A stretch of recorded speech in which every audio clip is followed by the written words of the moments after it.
It's Friday, and I'm back with the next in our Fanzine Friday series. Today we take a look at Demonsblood number 5 from the end of 1979. Please stick around.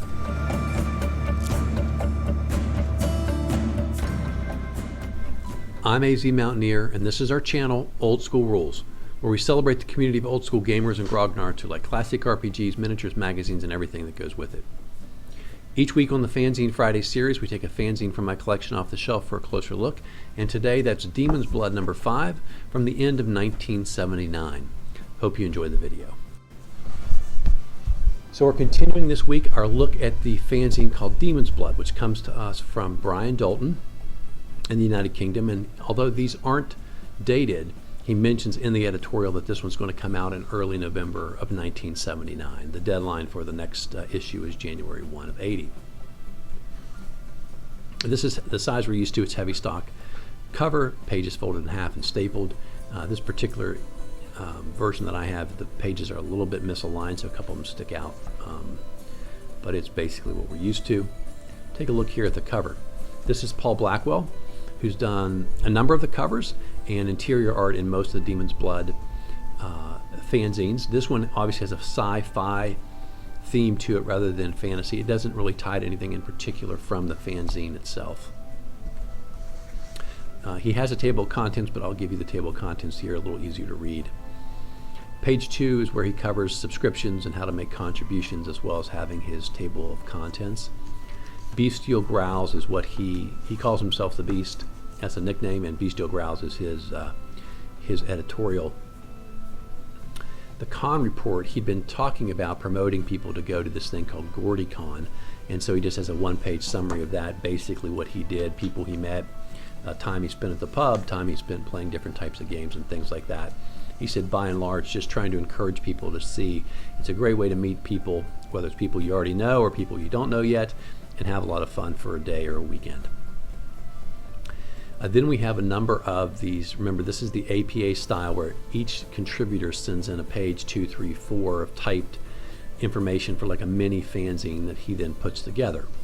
Chronicles of Kawar, Tales of Talraven, the Sonic Ladybird, Helix Tales, Werewolf Comments, the Roadier's Tale, the Raven's Croaks, Odd Yetis, which is oddities. Those are all mini fanzines. We'll talk about those. Things that go bump in the night are the new monsters. There's just one this time. The Mysteries of Mintir is the play-by-mail campaign that they started a couple of issues earlier.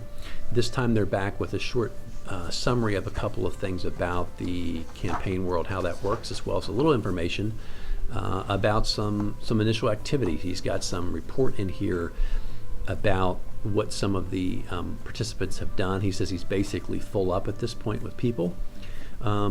Gives some information, days of the week for his campaign world, how death works in his campaign world, and then a little bit of information about how to contact other players.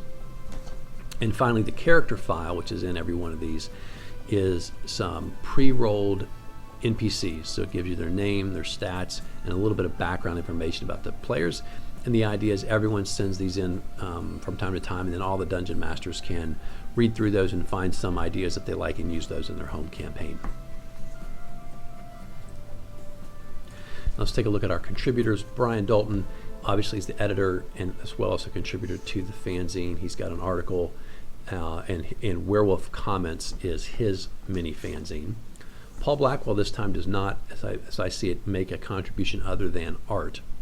And he just has several people providing art this time. So in addition to Paul, Quentin Manley, who'd been providing art in Andy Ravenscroft's mini fanzine, is a contributor here. Davies, Brian Asbury, who also has his own mini fanzine, Steve Hawes, and The Beast, which is Brian Dolton, are credited with art for this issue.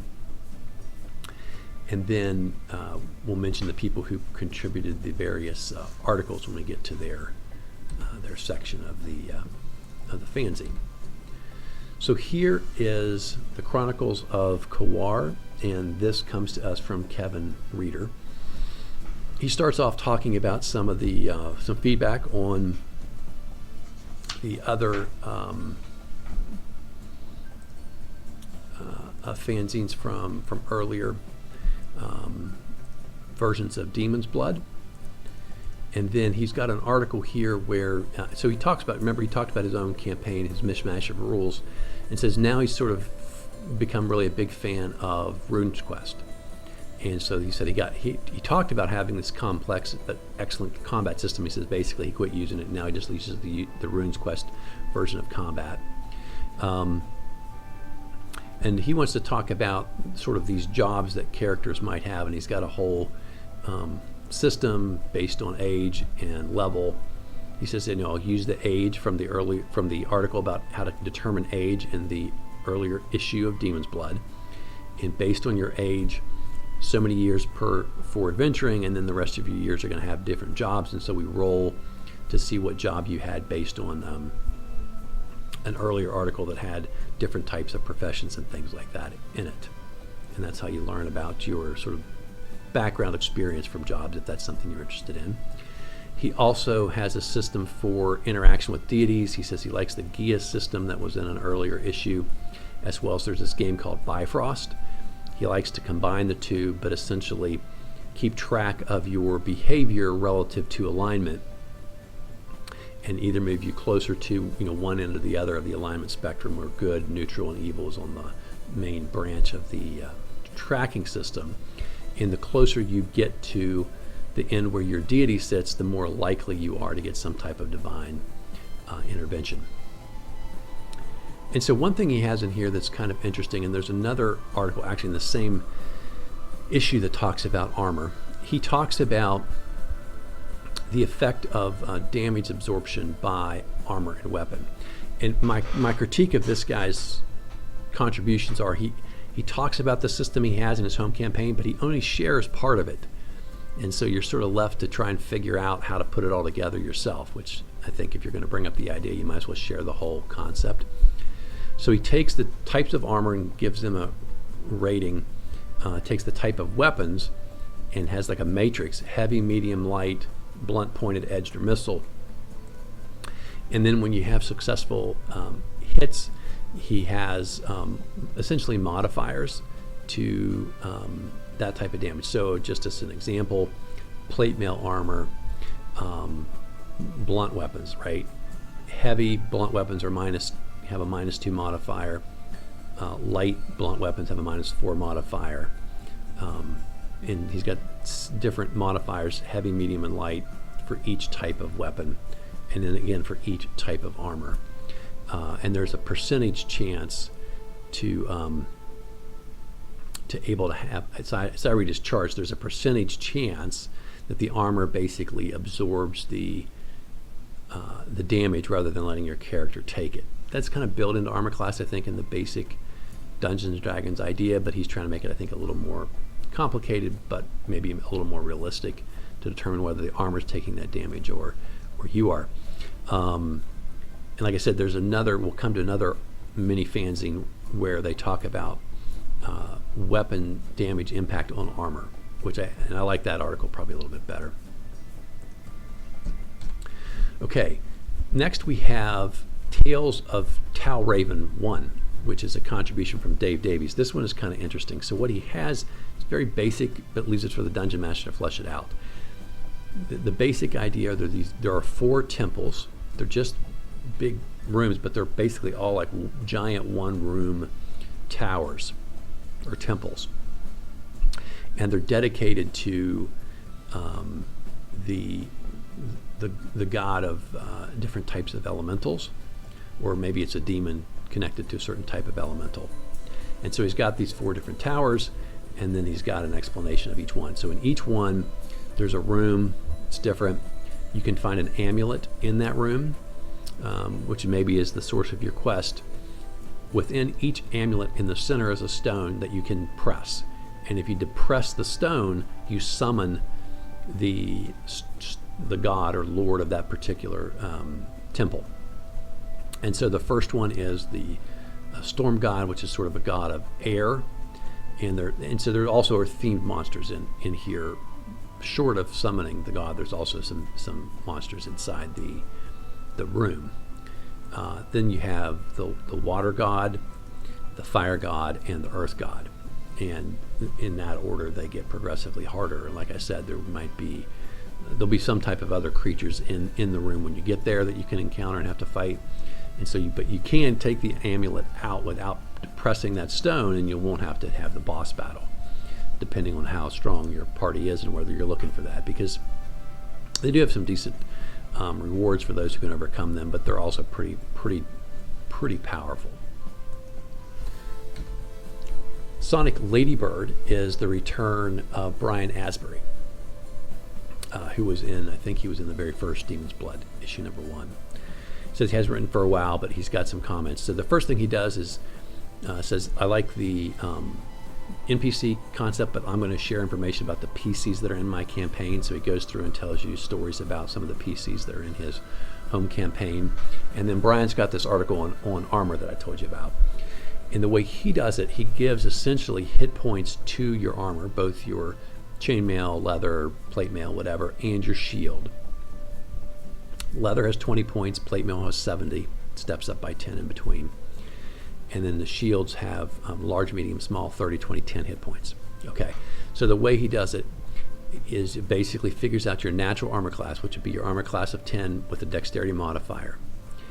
If the to hit roll would hit you without the wearing of armor, but doesn't get to your resulting AC, then somewhere in there it's going to do damage to your armor.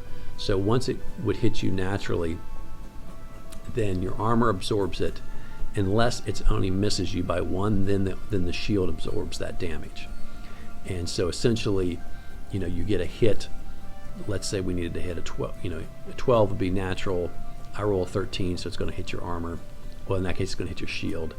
And then I would roll damage like normal. I roll my D8. I get a 6. I have to mark down. Now your shield's taking 6 points of damage. When it gets to 10, the shield can't be, a small shield can't be used. When all the hit points are gone, it can't be used. For armor, like say chainmail, every 10 points of damage it absorbs, its armor class benefit goes down by 1, right? And to the point where it can become worthless. I think it's a pretty good idea. It's added complexity. Some people like this crunchy bit. I kind of like the idea that armor isn't basically invincible or just completely ruined, right? It can become damaged. You have to repair it. I think the Cavalier class in the Unearthed Arcana book had these really high-end armors, and they could do some soaking up of damage there, which is a little bit of that idea, I think. So other ideas that he had, there's some art in here that he drew, and then he made some comments, I think in his original one about some other fanzines, and he says there's some back and forth, maybe some bad blood with the editor of that fanzine. And then again, he's got some comments on articles from Demonsblood number 4 in there about which articles he likes, and some feedback on ideas he would change or at least consider for some of the others. So next we have Helix Tales, and this is by David Flin.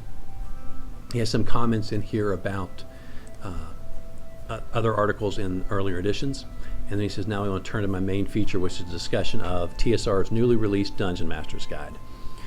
His comments I thought were interesting. First thing it is, he says, magic users are going to hate this book because Gary Gygax makes clear that a first level magic user only gets 4 spells. Remember that? Read magic, 1 offensive, 1 defensive, and 1 sort of miscellaneous spell. And as he points out, if you follow the rule that says those are going to be randomly rolled, you can end up with some pretty lousy starting spells. And of course, you only get one to use per dungeon, or for per day anyway. And he says, so I'm going to keep the magic system I'd already come up with. And remember, we talked, a lot of people came up with alternate magic systems early on, frankly, to give magic users a little more in terms of spell abilities at early levels. He talks about the experience chart.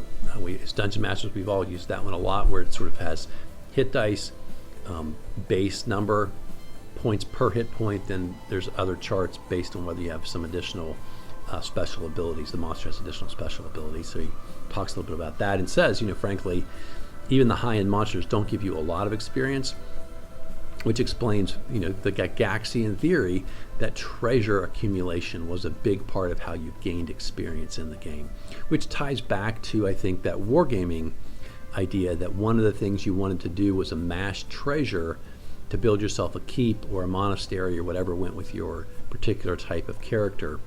That was supposed to be one of the early core goals that your character would be striving for, so that you could have a little spot on the map that belonged to your character, and the overall map that interacted with all the different people in your campaign. And it's interesting to me because what he says at the end was, this book, you don't really need it. We've been getting along without it. I'm going to wait for the Games Workshop soft cover version of this to come out. And if you are into those old books, you know there was a soft cover Player's Handbook and Monster Manual produced by Games Workshop. But there never was a publication of the soft cover DMG, which is unfortunate. I'd like to add, have that sort of round out my collection.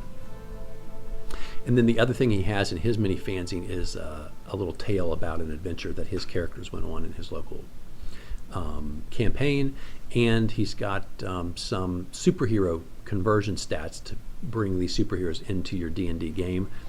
Marvel's The Beast, Captain America, Quicksilver, and the Wasp. For whatever reason he picked, those are the ones he picked. The next, we have Werewolf Comments, which is Brian Dolton's mini fanzine. And so he talks about a little bit about the last episode, and in particular he liked the halls of testing, although he said it was vicious, which is something I noted as well. The low-level clerics are never going to survive that hall of testing. And then he's particularly a huge fan of Ravenscroft's mini fanzine, and in particular the art, right, that Quentin did was really popular. I mean, his art with all those monsters he drew were great. He has alternate rules for a game called Spellmaker, which has been discussed once or twice in the fanzine a little bit earlier. And then he talks a little bit about his weapon system and what he tried to do. So trying to bring a little more realism, especially inside a dungeon. So he talks about, like, a lot of missile weapons had this sort of arch to their attack. And so if you're in a dungeon with a 10-foot ceiling, even if outside your range would be whatever 200 yards, I mean, you can't arch up high enough to do that inside a dungeon. So he tries to adjust for that. And he also talks about the different types of armor he didn't find to be particularly realistic. He said we have too many types of armor that are basically all the same, so he's got some slightly different ideas about what the armor should look like in your campaign. He also talks about different weapons and all the different swords, and says basically in his campaign, I think he says he only has, basically there are only four, he says there are only 4 swords. They can be curved differently and sized differently, but essentially you've got a short sword, a broadsword, a bastard sword, and a 2-handed sword. Every other sword is some version of that and can have the same basically stats and damage as those. Similar for the polearm, he's got a more limited list of polearms that he likes to use in his campaign. And then he also talks about Superhero 44 game, which was pretty popular. And I mentioned to you, Brian Dolton likes to draw Marvel superheroes to fill in the gaps in his fanzine, so he's a big fan of that superhero game. And they also had on the last page of his mini fanzine their first advertisement, so that was a sign of improvement. And of course, advertisement leads to a little bit more money, which is something these young fanzine editors can always appreciate. The next mini fanzine here is the Rowdier's Tale, which is David Jones. The first thing he talks about is alignment, a popular topic, and the interaction between alignment and the deities in your world. And his idea is, in order to make alignment more meaningful, rather than just telling a player to make his character behave that way, he said have it have a real impact. And so what he does is he's got this graph, an axis goes good to evil and chaotic, lawful to chaotic, and he tracks your behavior. I'm not sure, he doesn't give a lot of detail about how he moves you around, but you can move around as you behave in a certain way, and he keeps numerically from 1 to 100 in both directions. And then he plots the deity in that graph and shows what type of things he or she would be interested in, which type of behaviors, like, Thor would be interested in combat, and the god of thieves would be interested in thieving ability, thieving activities. And says whenever you're doing those type of things, you can get a die roll, and in particular for clerics who are trying to call out to their deity. He said you both roll percentile dice, and I think I understand his system correctly, based on your points, you can be close. You have a number within which those two die rolls need to be in order for your deity to essentially have heard your petition. And the closer you get, I think there's somehow, the closer you get to where they are on the chart, the better chance the better bonus you're going to get. I think that's how it's supposed to work. And then he also says, if you roll exactly the same number, now you've really got the deity's attention. He has a chart which he doesn't share. You would roll, and you would either get like an avatar, or you might even get the deity itself, him or herself, to come and interact with your character. He also talks a little bit about how he runs his campaign and why in the previous issue he talked about wanting to run a wilderness campaign. He thinks it's more interesting to keep the players engaged, especially as he points out, because it's going to take a long time for characters to level up, right? And if they just go back to the dungeon, back to the dungeon, back to the dungeon, he says he thinks his characters become kind of bored with that. That's the basically only thing that they're able to do. Maybe depends on how varied your dungeon is, but I take his point. And I think a lot of people were evolving past the dungeon and wanting to have those wilderness campaigns be part of their game sessions. And finally, he's got a review of something he calls Battlefleet Mars, and he didn't like it very much. He talked about various aspects of it, most of which were not complimentary. The Raven Croaks, number 3, from Andy Ravenscroft, who's an excellent contributor, and as we've said before, and here again, he has good ideas, and he also pairs that up with fantastic artwork from his friend Quentin Manley. This time he's focused on a common theme of sort of background skills. And so he's got this chart of general background skills: bartending, blacksmithing, climbing, contact, evaluation, fishing, forgery, gambling, healing, horsemanship, hunting, no skill, mining, navigation, a friend of a particular race, reading, scrounging, seamanship, survival, thievish skills, tracking skills, woodsman's, or special. And what he suggests is, and then he has a chart for the classes. So he's got fighter, ranger, paladin, cleric, druid, magic users, illusionists, and thieves, assassin, monks. And so what he says is, tell your players they can roll a general or they can roll a class specific, but not both. Of course, if you're a good DM, you could let them roll both, but he recognizes these skills are like extra powers, right, essentially. I'll come back to the general in a minute. The class-specific ones, if you rolled a d10 for fighters, if you get a 1, you're going to get ability bonuses, and you roll a +1 to either strength, dexterity, or constitution. Horsemanship, everyone's got one of their skills would be horsemanship, +1 to hit with the melee weapon or missile weapon. Fighters can get tracking skills, metalworking skills, siege warfare, or be retired Army or Navy soldiers. The clerics have roll of d8. On a 1, they get a skill bonus to wisdom, charisma, or dexterity, just one of those. A bonus on their healing skills, horsemanship, +1 on a particular melee weapon, improved religious contact, reading, or no skill. Magic users get a bonus on a 1 of intelligence, wisdom, or dexterity, just one of those. A bonus to the reading skill, healing skill, bonus saving throw against magic saves, sage contacts, navigation, or none. And then thieves get a bonus to dexterity, strength, or wisdom, just one. Horsemanship, +1 with a melee weapon, +1 with a missile weapon, a reading skill, healing skill, navigation, or evaluation, or no skill. And I know I'm flying through this, but I'm trying to keep the video from dragging on since we're down in the weeds a little bit. And each of those things he goes through and very well done, sort of explains what those skills are and how they would play out in the campaign. Some of them obviously better than others, but the gist of it is they're going to give you around a 10% bonus to something, right? Whatever the relevant thing is, whether that's bartering, metalworking. If you're trying to heal something, maybe you're a natural. You grew up in the mountains, so you're a good climber naturally. Some type of some type of skill based on that background. And again, I think this was a very popular idea. Some people felt like you shouldn't be giving any bonus skills to anybody. You got to gain it all through the play. But I think it was a pretty popular idea. I think it's attractive. I think players enjoy having a little something special that they can do, that makes not every fighter be exactly the same, right? I like it being random. I like it being the kind of random thing that gets rolled up at the table, so there's no question about people trying to pick the one that's really good for combat or for dungeoneering. That's sort of very random. I think that makes it fun. The last thing Andy talks about is poisons, which he said, there wasn't a lot about that in the base rules.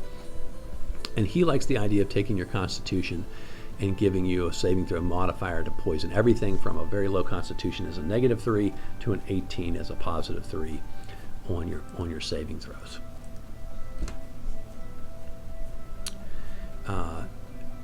The next one we have is Odd Yetis, which is another one of these little fanzines. And he starts off with some comments on the prior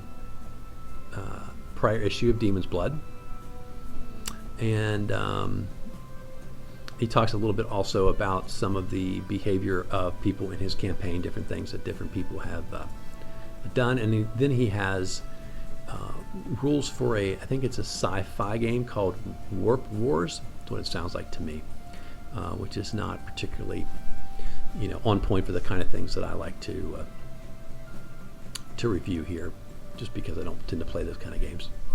And finally, we have Things That Go Bump in the Night. That's the new monster section, and this is Andy Ravenscroft's contribution. The Sky Goblins. They're a more intelligent subgroup of goblins, and these particular guys and gals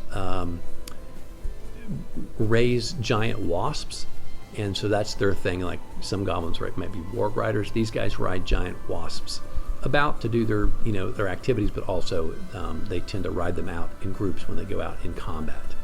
And so you've got the added bonus of they're in flight, which makes them harder to attack. The wasps can attack in addition to the goblins. So all in all, they're just going to be a much tougher opponent for your characters. That's it for Demonsblood number 5. Another one of these fantastic fanzines, just packed full of great ideas, inspiration, and historical items of interest. Unfortunately, I don't have Demonsblood number 6. I don't think I'm going to get it in the next few days to do that one next week, so we'll probably hop over number 6 and I'll take up number 7, which is the last one of these to be done, and then we'll have to just leave Demonsblood number 6 till some future date when I can track it down. This is another great fanzine. If you're not reading fanzines, I encourage you to do that if you ever have a chance. And I hope you guys are enjoying the video series. Hope you're subscribed to the channel. Please share our information with your friends who might like this kind of content. Have a great weekend. And until next time, my friends, keep rolling 20s.